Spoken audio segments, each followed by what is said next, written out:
আসসালামু আলাইকুম, welcome back to জিয়ার ব্লগস। আশা করি আপনারা সকল ভালো আছেন। আলহামদুলিল্লাহ আমরাও ভালো আছি। তো আজকে নতুন আর একটা ব্লগ। তো ব্লগের সাথে আমি তাল মিলাইয়া মারতাম নাই, আমি অনেক কিছু শেয়ার করবো আপনার সাথে। আমি যখন ব্লগ করি বা ওই যে ভিডিও সিডিও হইয়া এডিট হইয়া জোড়াতালি লাগাইয়া যখন মাত লাগাই নানি, মানে মারতেও কিন্তু আঙ্গা যায় না।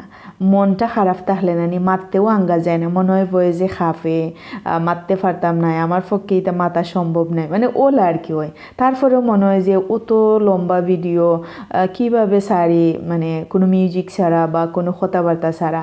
মিউজিক তো টোটালি পছন্দ করি না, তো কিভাবে মারতাম, কিন্তু মন খারাপ থাকলে মারতো মুখে দেয় না। ওলা একটা অবস্থার সম্মুখীন হই আর কি।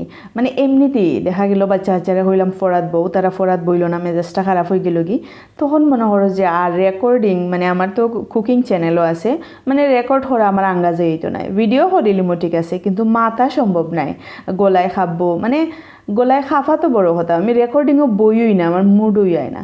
কিন্তু মানুষের ভিডিও দিকে ভাবি এর আর কি তা কোনোদিন মনুন খারাপ হয় না নি। ও লোকরও ভিডিও সাইডা যাইতেছে, খুব এনজয় করি, মনে হয় যে আল্লাহ তারারে বালা রাখক। কিন্তু আমার সামান্যতম একটু 19 থেকে 20, মানে ফার্ম থেকে চুন খসলই আমার মেজাজটা একদম সাঙ্গইটা বই থাকে। তখন আর আমার যে বয়েসটা একদম মানে স্থিতিশীল থাকে না। এটা হয়তো খাবো আর নাইলে মারতেও আঙ্গা যায় না, তুমি রেকর্ডও কিতা বইতাই। তো হলো অবস্থায় গেছিলাম আর কি, রেস্টুরেন্টও খাইতাম, জানে চাইছিল স্যুপ খাইতাম। তখন তাইটা কইলাম বলে আমি তো বাসার মাঝে লইয়া দিই তোমারে, তুমি ওখন সার্ভ করবা আর কি। তো তাই সার্ভ কইরা দিরা আর আমি ভিডিও করাম। সব কিছুই স্মৃতি হিসাবে রাখা দরকার। বাসার মাঝে তো একদম এক গ্লাস পানি সহ মুখো তুলিয়া খাওয়াও, কিন্তু রেস্টুরেন্টে যাওয়ার পরে দেখা যায় মোটামুটি সার্ভ করেন। তাও আপনারা অবশ্যই খেয়াল করছেন যে তারা কিন্তু মোবাইল দেখছেন, যেখানেও যাইবা মোবাইল একটা আছে, কিন্তু বেটিনতে যদি ঘরের মাঝে একটু মোবাইল টিপাইন, মনে হয় যে তারার আর কোনো কাজ নাই, সারাদিন বেটিনতে খালি মোবাইলই টিপায়। কিতা মানে একটু মোবাইল টিপাইলে মনে হয় যে ও দুই তখন।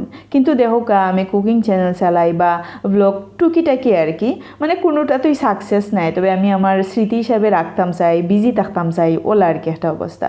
কিন্তু তাই না সামনে হইতে মোবাইল টোবাইল টিপাইই না। তারপরে একটু যদি দেখিলেন মোবাইলে, তো এবার তোমার আর কি, তোমার তো কোনো সারাদিন কাম কাজ নাই, গড় বইয়া খালি মোবাইল টিফানি আর তো শুই থাকা। কিন্তু দুইটা ছেলে বাচ্চারে কন্ট্রোল করা যে কত কষ্ট, যে একলা কন্ট্রোল করে হে বুঝে। প্রাইভেট টিউটর, মানে কোনো কাজের মানুষ ছাড়া, কোনো প্রাইভেট টিউটর ছাড়া একলা বাচ্চারারে পড়ানি, গম পাতানি, খাওয়ানি, গোসল করানি, খেটখেটি করা, মানে সব কিছুই একলা করা, মানে কতটা টাফ একটা ব্যাপার। আসলে এটা নিজে ছাড়া আর একমাত্র আল্লাহ ছাড়া কেউ রিয়েলাইজ করতে পারতো না। তো হয়েছে গিয়া যারা দুঃখতাফ বুঝুন আর কি, তারা উল্টা পাল্টা মাতিলাইন, আল্লাহ সবের বুঝার তৌফিক দিতা। আর এদিন খাইয়া খুব এনজয় করছিলাম, খুব ভালো লাগছিল, সুপার অন্তন। আর ঠান্ডা আইসে নানি, খুব বেশি ভালো লাগছিল। আজকে এই পর্যন্তই, আল্লাহ হাফেজ।